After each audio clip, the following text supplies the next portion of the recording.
Hello. We are looking at this poem today. A little girl, Tugs, at a tablecloth. Nothing confusing in this poem except for maybe a reference to Isaac Newton, Mr. Newton. Isaac Newton is the one who talked about gravity.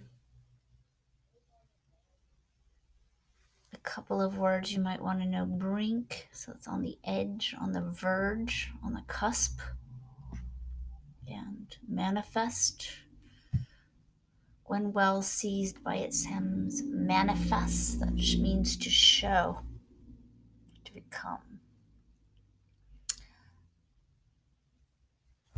So the title of the poem is A Little Girl Tugs at the Tablecloth by Wisława Szymborska. It's a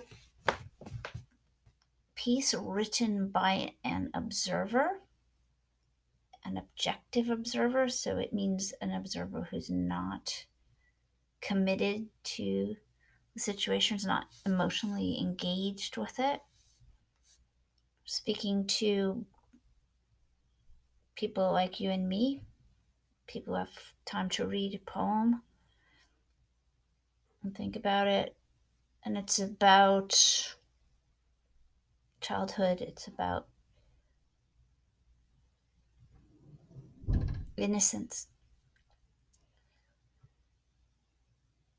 A little girl tugs at the tablecloth, so remember, little girl tugging at the tablecloth. She's been in this world for over a year. And in this world, not everything's been examined and taken in hand. So she hasn't figured everything out in her first year. The subject of today's investigation is things that don't move by themselves. They need to be helped along, shoved, shifted, taken from their place, and relocated. The child is going to investigate stationary objects. They don't all want to go. The bookshelf, the cupboard, the unyielding walls, the table, but the tablecloth on this stubborn table, when well seized by its hems, taken in hand, hello, manifests a willingness to travel. And the glasses, plates, creamer, spoons, bowl are fairly shaking with desire. So all these objects that are on the table are about to collapse onto the floor and make a huge scene. It's fascinating. What form of motion will they take? Once they're trembling on the brink, will they roam across the ceiling, fly around the lamp, hop onto the windowsills, and from there into a tree? Mr. Newton still has no say in this. Let him look down from the heavens and wave his hands. This experiment must be completed, and it will.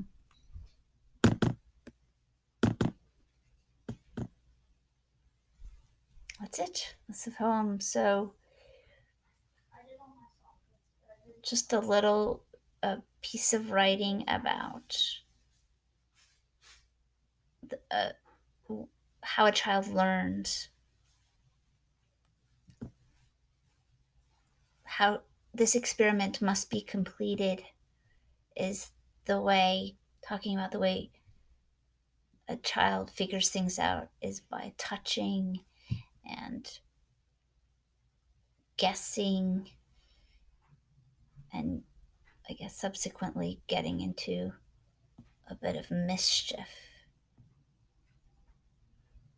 So this is probably the most sophisticated part of the poem in a way, or where the poet is putting herself into the mind of the 1-year-old. So this little baby up here.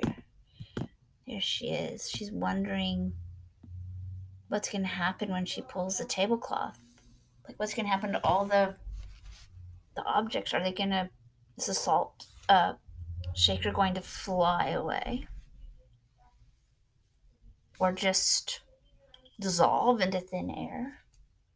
Or come land on her shoulder?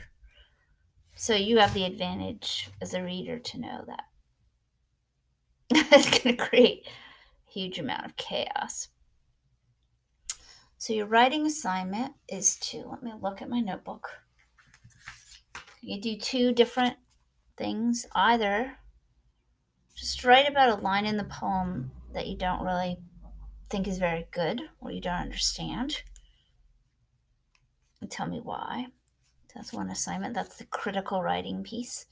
And the other would be to write your own version of this learning curve, or write your own version of elevating a simple moment to a level of a physics lesson. So I was thinking you could talk about cooking, something you cook. I'm not sure what you guys cook. Eggs, toast. So describe it from the outside. Describe it as a very important, unknown event. So you're curious about. You could also write about talking on the phone from an outside point of view, or try to write about cleaning up. Something very simple. Enjoy the lesson. Welcome to include an image, if that helps. Image tablecloth. You can include an image of your phone or the place you're cleaning. All right, take care.